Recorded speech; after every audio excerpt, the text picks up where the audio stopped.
नमस्कार, बहुत स्वागत है आपका उत्तराखंड एक्सप्रेस में। मैं हूं आपके साथ शीनम शर्मा।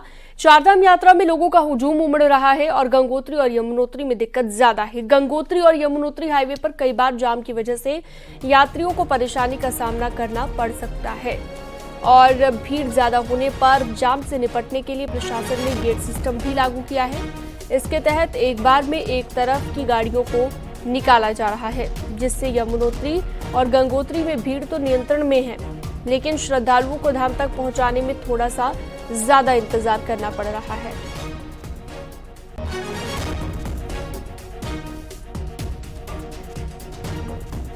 चलिए सीधा रुख करते हैं। बलबीर परमार हमारे सहयोगी हमारे साथ जुड़ गए हैं। बलबीर, काफी बड़ी चुनौती यहाँ पर प्रशासन के सामने रहेगी कि अगर ज्यादा संख्या में श्रद्धालु पहुंच जाते हैं तो कैसे उन्हें मैनेज करना है, और ऐसी कुछ समस्या देखी जा रही है।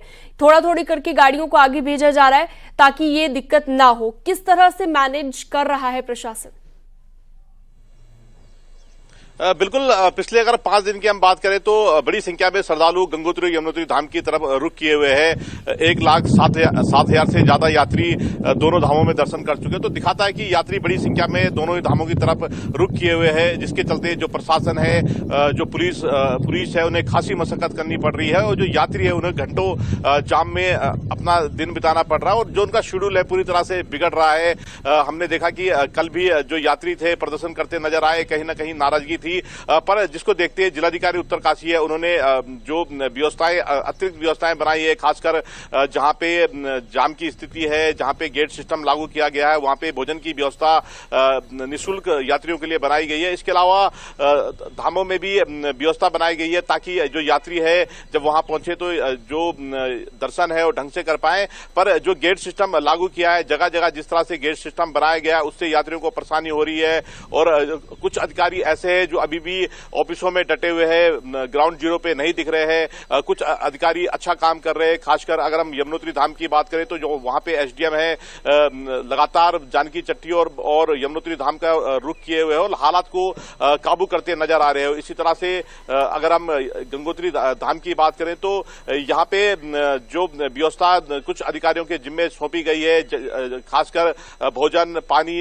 की व्यवस्था यात्रियों के लिए बनाई जाए, तो जिस तरह से यात्री परेशान दिखे उसके बाद अब जाके हरकत में प्रशासन आया है और व्यवस्थाएं बनाते हुए नजर आया है। और जिस तरह से ओवर रेट लिए जा रहे हैं, जिसको लेके नाराजगी है यात्रियों में कि जब जाम लग रहा है, जब यात्री फंस रहे हैं तो उनसे ओवर रेट जम के लिया जा रहा है, जिसको लेके पहले से प्लान होना चाहिए था, वो प्लान कहीं नहीं दिखा। अब जाके जिलाधिकारी जो उत्तरकाशी है वो हरकत में आए हैं, उन्होंने स्पष्ट आदेश दिए हैं कि अगर इस तरह की कोई शिकायत मिलती है तो सख्त कार्रवाई इनके खिलाफ की जाएगी। तो कहीं ना कहीं कह सकते हैं कि 5 दिन बाद जो यात्रा है पटरी पे लौटती हुई नजर आ रही है। जी, बहुत शुक्रिया, विस्तार से आपने जानकारी दी बलबीर परमार।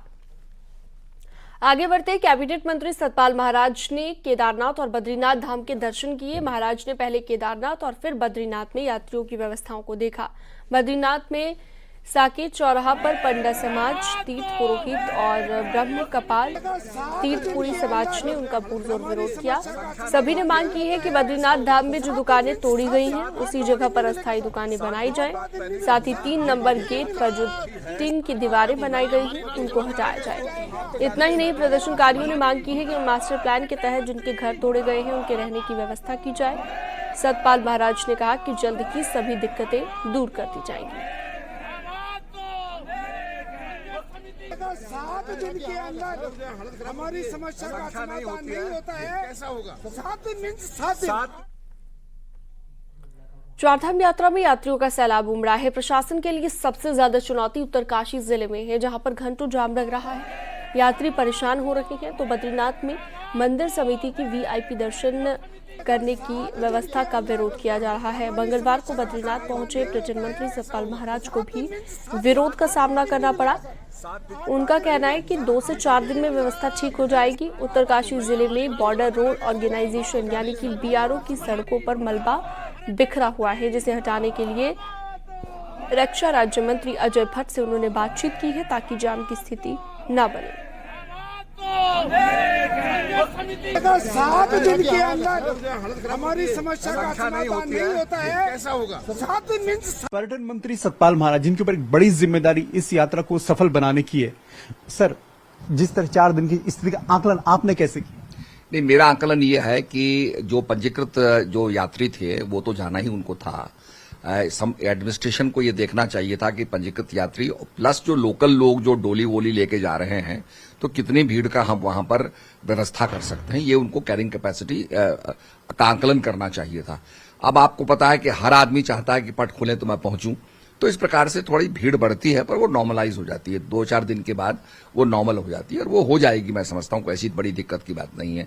थोड़ा ये एक योग भूमि है, तपस्या भूमि है, और आपको पता है हर आदमी सोचता है जी मैं तो यमुनोत्री जा रहा हूं, पर वहां की चढ़ाई और वहां का जो क्लाइमेट है और खास करके आपका जो फिजिकल फिटनेस है वो भी सही होनी चाहिए, तभी आप चढ़ पाएंगे टाइम पर, नहीं तो आप बहुत समय लेंगे। तो उससे भी यातायात धीरे चल रहा है। मैं ये समझता हूं, मैंने बात भी की है डिस्ट्रिक्ट मजिस्ट्रेट से, उन्होंने कहा जी इसको हम नॉर्मलाइज कर देंगे, कोई दिक्कत नहीं। और सरकार और प्रशासन की कोशिश लगातार यही है कि यात्रा को बहुत जल्द नॉर्मल किया जाए। कैमरा पर्सन संदीप नेगी के साथ दीपांकर भट्ट, न्यूज़ 18 देहरादून। केदारनाथ पैदल मार्ग पर अब घोड़े खच्चरों के आने जाने के लिए नया रूट तैयार किया जा रहा है। यात्रा काल के दौरान गौरीकुंड से केदारनाथ पैदल मार्ग पर घोड़े खच्चर और पैदल श्रद्धालु एक साथ आते जाते हैं। ऐसे में कई बार घोड़े खच्चरों के आवागमन के दौरान श्रद्धालुओं को पैदल चलने में दिक्कत होती है और कई बार श्रद्धालु चोटिल भी हो जाते हैं। अब केदारनाथ पैदल मार्ग पर एक नया रूट भी तैयार किया जा रहा है, जिससे पैदल चलने वाले श्रद्धालुओं को कोई असुविधा नहीं होगी।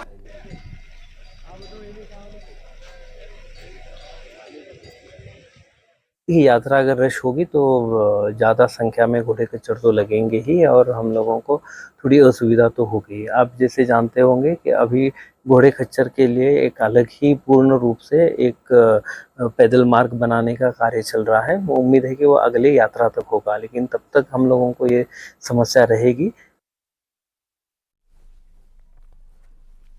देहरादून में न्यूज 18 की खबर का दमदार असर हुआ है। दरअसल देहरादून में घने साल के जंगल वाले एरिया में खलंगा में 2000 से ज्यादा पेड़ काटकर वाटर ट्रीटमेंट प्लांट बनना था, जिसका लोगों ने पुरजोर विरोध किया और न्यूज 18 ने खबर को प्रमुखता से दिखाया था। जिसके बाद मामले में विधायक उमेश शर्मा काऊ ने हस्तक्षेप किया और सोंग बांध प्रशासन को लेटर लिखा, जिसके बाद सोंग बांध प्रशासन ने जल निगम को खत लिखा और वाटर ट्रीटमेंट प्लांट के लिए दूसरी जगह तलाशने के लिए निर्देशित किया।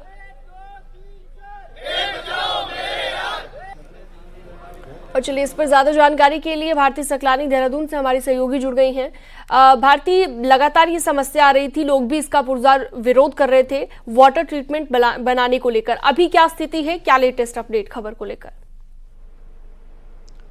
देखिए, निर्माण कार्यों को लेकर जगह जगह पर पेड़ काटे गए हैं। अगर मैं देहरादून की ही बात करूं, अभी हमने देखा था कि जो सहस्त्रधारा का पूरा पैच है वहां पर कई पेड़ काटे गए हैं। इससे पहले अगर हम बात करें आशारोड़ी चेकपोस्ट जो है, जो दिल्ली रूट है, वहां पर कई पेड़ काटे गए।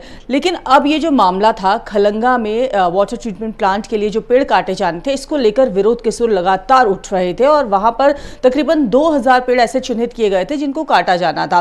फिलहाल का अपडेट ये है कि इस पूरे मामले पर कागजी कार्रवाइयां शुरू हो गई है। ये कहा जा रहा है कि पहले तो जो भी जहां पर भी ये प्लांट बने वहां पर कम से कम पेड़ काटे जाएं। ये महाप्रबंधक की तरफ से लेटर लिख दिया गया है। दूसरा, विधायक ने इसमें हस्तक्षेप किया है। उन्होंने कहा है कि इस जगह के बजाय दूसरी जगह जमीन तलाशी जाए और अगर यहाँ पर भी अगर ऐसा किया जाता है, पेड़ काटने की नौबत आती है, तो कम से कम पेड़ काटे जाए। यानी कि ये कहा जा सकता है कि इस पूरे मामले पर जब लोगों का विरोध देखने को मिला, उसके बाद शासन प्रशासन यहाँ पर एक्टिव हुआ, निगम ने यहाँ पर एक्शन लिया है और अब ये कहा जा रहा है कि इन पेड़ों को जो काटने की प्रक्रिया की जानी थी उस पर थोड़ी देर के लिए ब्रेक लग गया है। पहले तो दूसरी जगह जमीन तलाशी जाएगी, अगर दूसरी जगह जमीन नहीं मिलती है तो अगर यहाँ पर भी पेड़ काटे जाएंगे तो कम से कम उनकी संख्या होगी। ठीक है भारती, आपने विस्तार से खबर को बताया, बहुत शुक्रिया आपका जानकारी के लिए। आगे बढ़ते हैं। नैनीताल हाईकोर्ट की शिफ्टिंग से जुड़ी एक बड़ी खबर है। इस मामले में पूर्व मुख्यमंत्री भगत सिंह कोश्यारी ने बाकायदा मुख्यमंत्री पुष्कर सिंह धामी को लेटर लिखा है और लिखा, राज्य बनने के साथ ही देहरादून में राजधानी बनी, नैनीताल में हाईकोर्ट। कोश्यारी ने लिखा, कौन सी संस्था कहां रहेगी ये फैसला सरकार करती आई है। अगर हाईकोर्ट इस बारे में फैसला लेंगे तो इससे भविष्य में केंद्र और राज्य सरकार के अधिकार क्षेत्र में हस्तक्षेप की संभावना बढ़ जाएगी। उन्होंने लिखा, हल्द्वानी के गौला पार में काफी काम हो चुका है, ऐसे में अगर कहीं और जगह पर बात हुई तो असंतोष फैल सकता है। इसलिए शासन को चाहिए कि केंद्र सरकार और सुप्रीम कोर्ट के जरिए इस समस्या का हल निकाला जाए।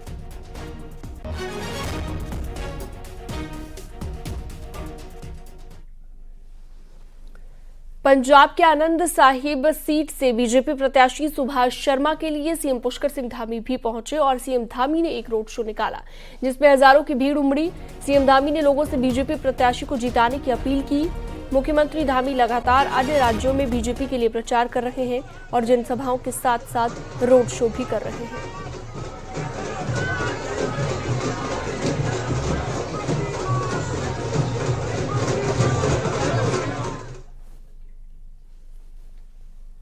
पिथौरागढ़ की हवाई सेवा को एक बार फिर से पूरी तरह से ब्रेक लग गया है। हालात ये हो गए हैं कि फ्लाई बिग एयरलाइंस का प्लेन लंबे वक्त से बिना किसी ठोस वजह के गायब है और हेलीकॉप्टर सर्विस भी मेंटेनेंस के नाम पर पूरी तरह बंद हो गई है, जिसके बाद पिथौरागढ़ के लोग ठगा हुआ महसूस कर रहे हैं।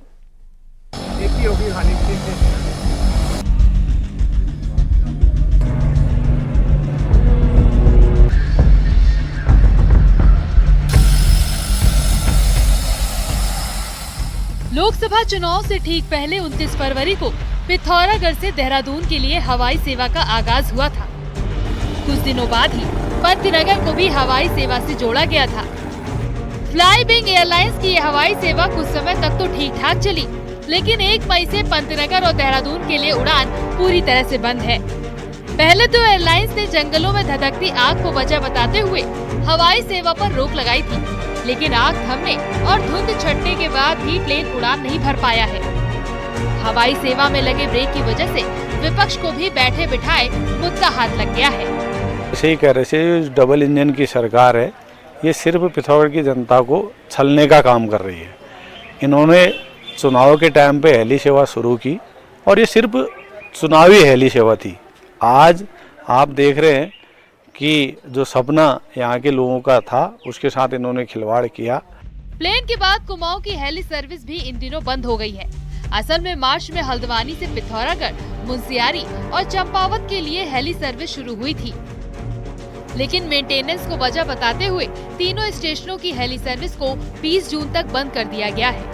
हेली और प्लेन सर्विस बंद होने से यात्री खुद को ठगा सा महसूस कर रहे हैं। अब तो बीजेपी भी मान रही है कि फ्लाई बिग एयरलाइंस लोगों की उम्मीदों पर खरा नहीं उतर पा रही। जो है कि जो एयर सर्विसेज यहाँ पे काम कर रही हैं, चाहे हेली सर्विसेज हो चाहे एयर सर्विस हो, उनकी भी मुझे कुछ लापरवाही लगती है कि जिससे इस विषय को लेकर के कहीं न कहीं लोगों में नाराजगी है।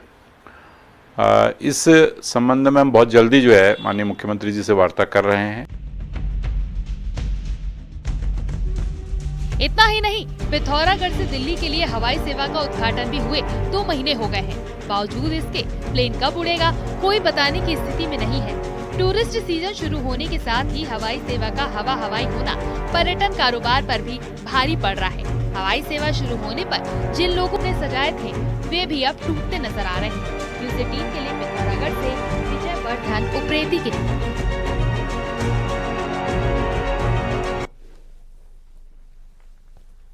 बढ़ती गर्मी के बीच जंगलों में भी पानी की कमी होने लगी है। ऐसे में पानी की तलाश में ये वन्य जीव आबादी का रुख न करें, इसके लिए वन महकमा गंभीर है, क्योंकि आबादी की ओर आने पर उनके इंसानों से टकराव की आशंका बढ़ जाती है। इसलिए वन विभाग जंगल में पानी उपलब्ध करा रहा है, जिससे वन्य जीवों को जंगल में ही पर्याप्त पानी मिल जाए।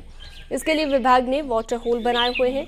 चिलचिलाती गर्मी में भी ये वाटर होल पर्यटकों के लिए आकर्षण का केंद्र बने हुए हैं, जिनमें वन्य जीवों के जमकर दीदार हो रहे हैं। देखिए, पूरे समस्त कॉर्बेट टाइगर रिजर्व में लगभग 150 से ज़्यादा वाटर होल्स हैं। इसमें 40% प्राकृतिक हैं और जो 60% है वो नेचुरल है, मैनमेड हैं। जो मैनमेड वाटर होल्स हैं उनमें टैंकर के माध्यम से पानी की सप्लाई की जा रही है और जो प्राकृतिक वाटर होल्स हैं उनकी सफाई पर विशेष ध्यान दिया जा रहा है, खासकर गर्मियों के महीने में, ताकि वन्यजीव आसानी से उनको पानी की उपलब्धता बनी रह सके। उत्तरकाशी में जिला मुख्यालय नगर क्षेत्र के पास बाड़ाहाट रेंज के जंगलों में सोमवार रात भर आग लगी रही। रात भर बस्ती के पास से जंगल धू धू कर जलते रहे। हालांकि वन विभाग आग बुझाने में जुटा रहा और आग पर काबू नहीं पा सकी है। जिले में मौसम साफ होते ही फिर से आग लगने की घटनाएं सामने आने लगी है।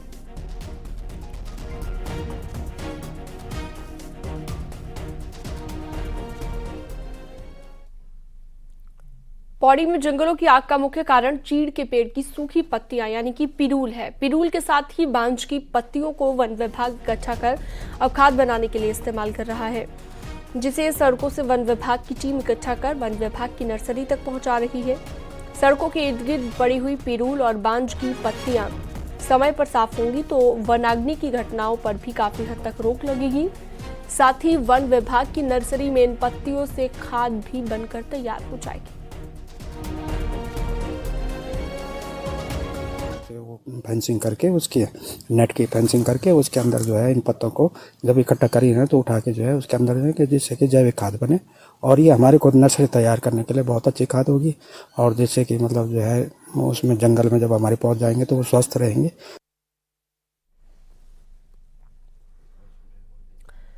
और अब एक नजर डालते हैं पहाड़ की 10 बड़ी खबरों पर फटाफट अंदाज में। केदारनाथ यात्रा रूट में गाड़ी की छत पर बैठकर शराब पीने और हंगामा करने वाले युवकों पर पुलिस ने चालानी कार्रवाई की। रुद्रप्रयाग के सोनप्रयाग और गौरीकुंड में हाईवे पर अतिक्रमण करके बनाई गई अस्थायी दुकानों को प्रशासन की तरफ से हटाया गया। बद्रीनाथ यात्रा के मुख्य पड़ाव जोशीमठ में पेट्रोल डीजल खत्म होने से यात्रियों को खासी मुश्किल का सामना करना पड़ रहा है।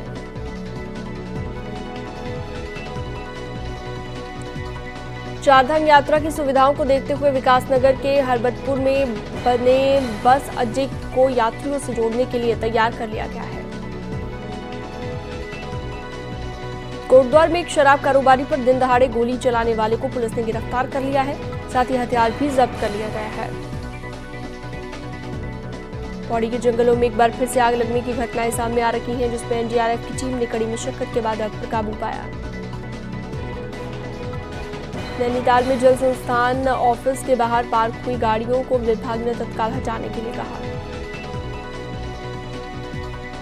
बागेश्वर में गर्मी बढ़ने के साथ ही पानी का संकट गहराने लगा है। हैंडपंप और प्राकृतिक स्रोतों पर सुबह से ही लाइन दिख रही है। हरिद्वार में ज्वालापुर में घर में घुसकर एक बुजुर्ग महिला की हत्या कर दी गई। धारदार हथियार से वारदात को अंजाम दिया गया। उत्तराखंड में नशा मुक्ति केंद्रों के लिए बनी नियमावली को हाईकोर्ट में चुनौती मिली है। बढ़ती आत्महत्या पर सरकार ने 2 हफ्ते में जवाब मांगा है।